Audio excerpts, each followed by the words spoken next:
Hello fellow summoners, welcome to Wood Tier Training Academy. We're going to be looking at this top lane matchup between Trynd and Darius. So let's jump into it. Here we have the first clip, early game. It's the first confrontation between the two, and we have this wet noodle fight, but Trynd spins into the 5 enemy minions. And he has 4 stacks of the hemorrhage applied to him via auto attacks, and gets ignited by Darius. Darius flashes in, gets the one last auto attack, ensures the fate of Trynd. And we've all had panic flashes before. Trynd flashes in response, but if you cultivate the instinct to hesitate in doing that, if you reserve your flash, then you have it later, and you know that the Darius would not. Your opponent would not. He obviously expended it. You could make a play with it later. You can ensure your survival later. So we have to teleport back into top lane here.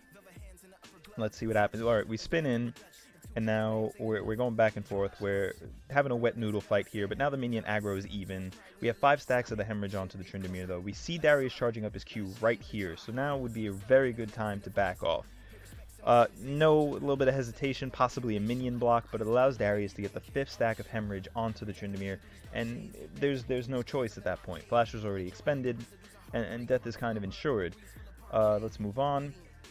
So this is 2 deaths in, fighting again, spins in, probably doesn't intend to trade with the Darius, probably meant to hit a minion, but it puts him close enough to have to deal with the passive again. The auto attacks, the Q, Darius apprehends, he's chasing him, his Q is going to come back up, but what ends up happening here is Trynd does get to outrun him. Darius doesn't have any boots at this point, I don't believe, so he can't really chase him.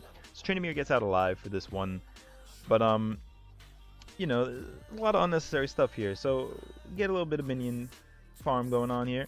Trynd spins out, but this is the problem now. You know your spin is going to be on cooldown for about 9 seconds, give or take. He goes back in for a minion, but didn't respect the range of the Darius apprehend. That was not expended, that was always up, so that was always going to be an issue. If you just wait the cooldown for the spin, you're fine. You have a way to get out, potentially. A good Darius will apprehend you out of it, but still you have that option at least.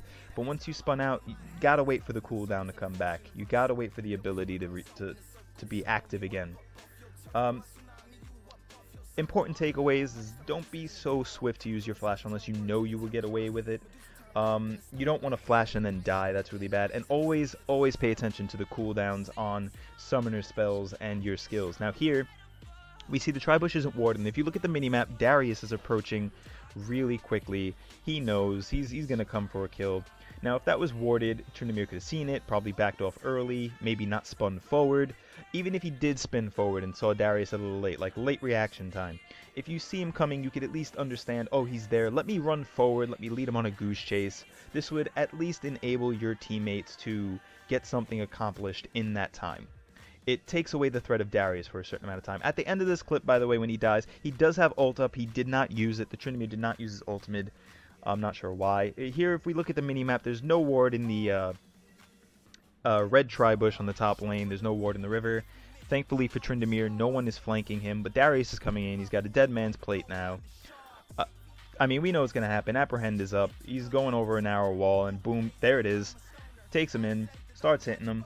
We have another panic flash here. If he waited 1 more second, he could have jumped the wall and potentially used the Fog of War to get out. He was on the safe side of the map, but the failed flash really sealed his fate there. Darius didn't have to do much work.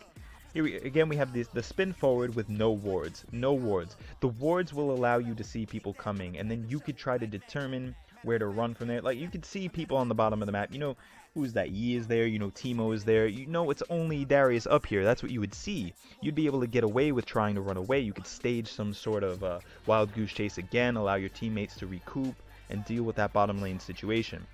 Now, here we go, spinning in, dreadfully behind at this point. This is towards the end of the game.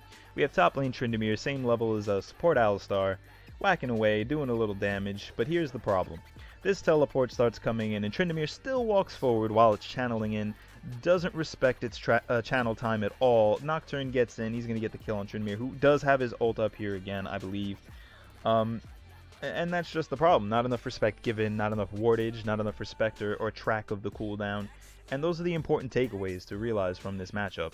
Always take note of what your enemy has and how they can use it. Always ward if you see them coming. You can prevent the gank, or possibly even stage something if the jungler was on the top side of the map at any given point. You saw the Darius coming. You could tag team them. But yeah, well, I guess that'll be all for now. I mean, quick little analysis, quick little tips, and that's it. And that concludes Wood Tier Trading Academy.